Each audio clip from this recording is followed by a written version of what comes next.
Olá, eu sou Viviane Deutsch, farmacêutica e professora de cosmetologia. E hoje o assunto que eu vou abordar é sobre as matérias-primas cosméticas. O que são as matérias-primas cosméticas? São ingredientes que são adicionados numa determinada formulação cosmética e dependendo desses ingredientes, a minha formulação vai desempenhar uma determinada função na pele ou no cabelo. E essas matérias-primas, essa classificação das matérias-primas, muitas vezes confunde um pouco, porque são inúmeras matérias-primas que são usadas nos produtos e isso pode causar um pouquinho de confusão. Para simplificar, nas minhas aulas, eu costumo classificar essas matérias-primas em 4 grandes grupos, que são a classe dos emolientes, a classe dos umectantes, a classe dos tensoativos e a classe dos espessantes. Além disso, nós temos na formulação cosmética a presença muitas vezes da água, que ela vai fazer parte da maioria das formulações cosméticas, com exceção daquelas formulações na forma de pó, como algumas maquiagens, como talcos cosméticos, mas na grande maioria dos cosméticos nós temos a presença de água. Então, para a indústria cosmética, a água é considerada uma matéria-prima e essa matéria-prima precisa ter uma alta qualidade. Mas esse é um assunto que eu vou abordar numa próxima aula. Além disso, nós temos o álcool também, mas o álcool ele pode prejudicar a pele, pode prejudicar o cabelo, porque ele é extremamente irritante para a pele e pode ressecar bastante a pele também. Então, numa formulação, o álcool muitas vezes ele é utilizado somente como um solvente que vai ajudar a dispersar ou a solubilizar algum ativo ou alguma outra matéria-prima que eu quero incorporar nessa minha formulação. Mas, especificamente, nós vamos tratar então dessas grandes classes de matérias-primas que estão presentes na grande maioria dos cosméticos. Então nós temos os emolientes, por exemplo. Os emolientes são substâncias oleaginosas, ou seja, substâncias oleosas, que são adicionadas nas formulações com a função de emoliência, que significa amaciar os tecidos, amolecer os tecidos, tornando então o tecido mais agradável, mais suave ao toque. E o sensorial dessa formulação, que é aquela sensação que o cosmético deixa na nossa pele, vai depender muitas vezes das características desse emoliente. Como são substâncias oleosas, esse sensorial vai depender da concentração que essa substância foi acrescentada na minha formulação. Então nós temos formulações, emulsões formuladas com os emolientes, em que eu vou ter uma sensação mais pesada, mais gordurosa. Essas formulações vão levar na sua composição uma concentração maior dessas substâncias oleosas.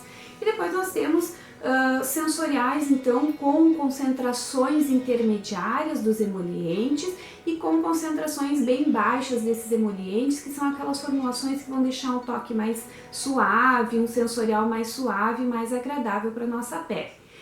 Os emolientes, eles são também subdivididos, então, em várias categorias. Então, nós temos, por exemplo, os hidrocarbonetos, que dentro dessa categoria nós temos o óleo mineral, que ele é amplamente utilizado nos produtos cosméticos. Além disso, nós temos a parafina e também escaleno.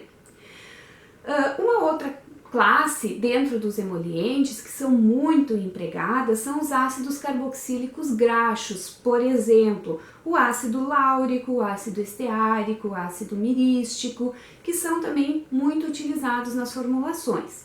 Os álcoois graxos são outra categoria e dentro dessa categoria nós temos, por exemplo, o álcool laurílico, o álcool miristílico, o álcool cetílico, estearílico e assim por diante. Ainda nós podemos ter na formulação como emoliente o colesterol e seus derivados, que são os esteróis, os fosfolipídios, então, por exemplo, a lecitina, algumas ceras, por exemplo, estearato de cetila e também nós temos alguns ésteres de ácidos graxos e glicerol, que também são amplamente utilizados, que também podem ser usados como agente de consistência, que é o mono e o diestearato de glicerila, o monoestearato de glicerila, comumente conhecido como MEG, bastante empregado nas formulações, e ainda os ésteres de ácidos graxos e álcoois graxos sintéticos, como o miristato de isopropila, o palmitato de isopropila, que também vão proporcionar uma característica mais oleosa para essa formulação. E por fim, nós temos os silicones, que também são muito empregados em emulsões cosméticas, em produtos capilares, e dentro dessa categoria, alguns exemplos, nós temos o dimeticone, o ciclometicone, fenildimeticone e assim por diante. A segunda grande classe de matérias-primas cosméticas, empregadas principalmente nas emulsões cosméticas, que são os cremes e as loções, são os umectantes. O que os umectantes fazem para a formulação? Umectantes produzem na pele a hidratação. Só que os umectantes eles vão apresentar uma dupla função e um benefício tanto para a nossa pele quanto para a formulação cosmética. Porque esses umectantes, eles são substâncias altamente higroscópicas. O que são substâncias higroscópicas? São substâncias que absorvem a umidade do ar, o vapor da água, as gotículas de água presentes na atmosfera.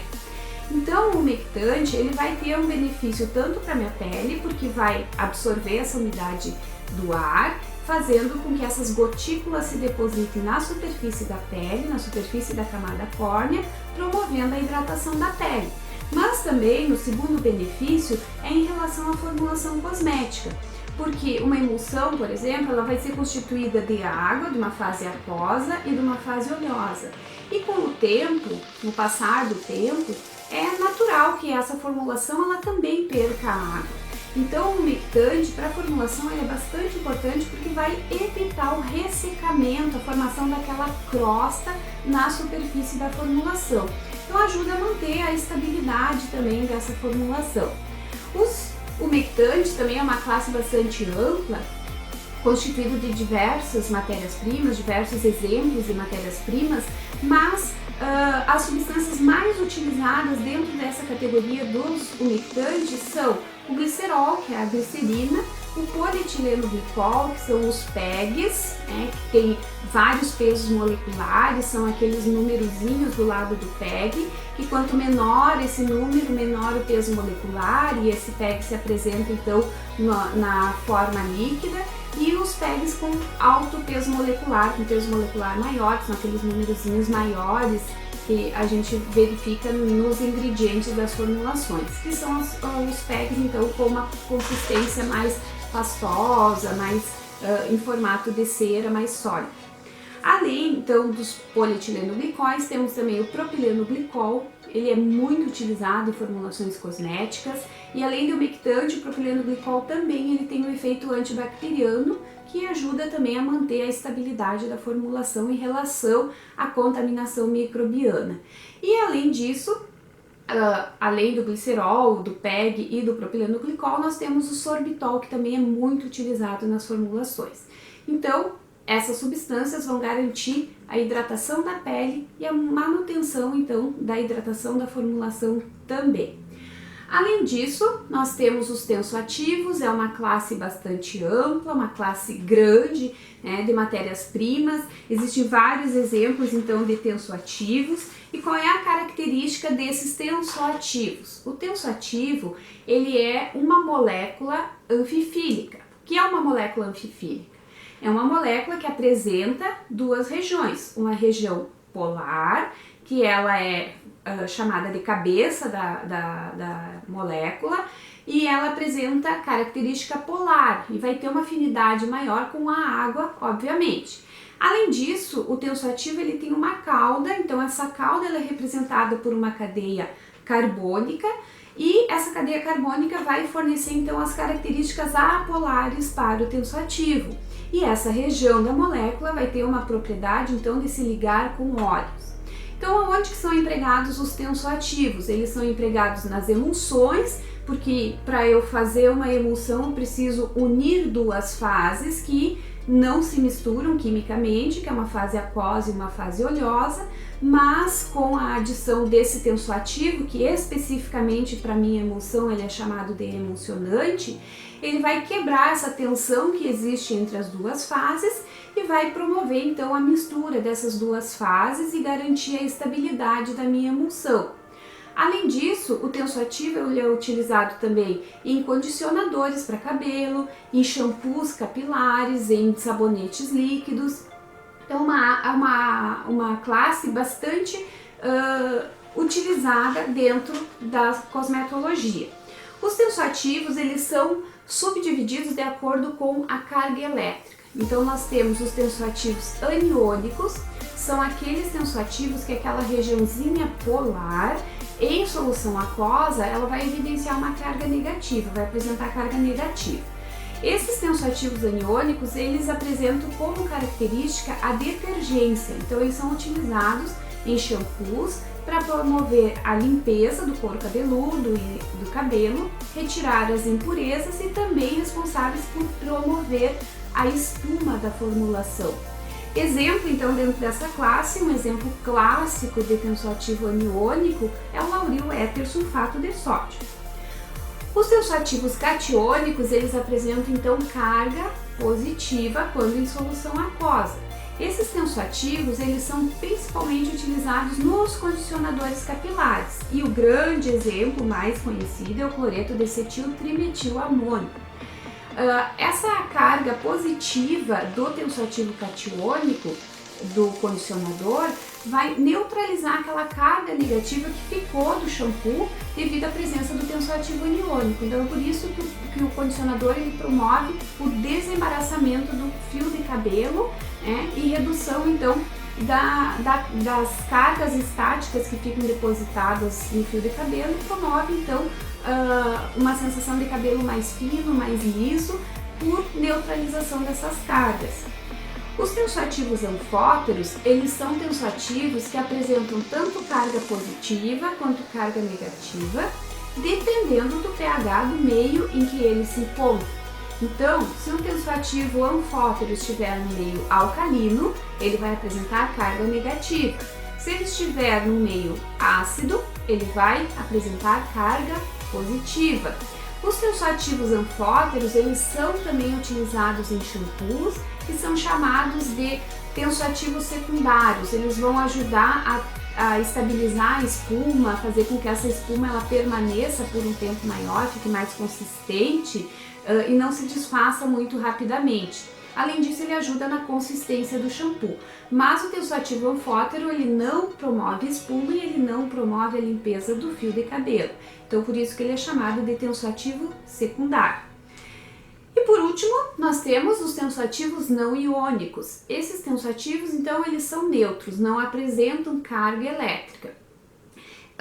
A classe mais utilizada dentro dos tensoativos não iônicos são os álcoois graxos etoxilados, que são empregados então nas emulsões como emulsionante do sistema óleo-água.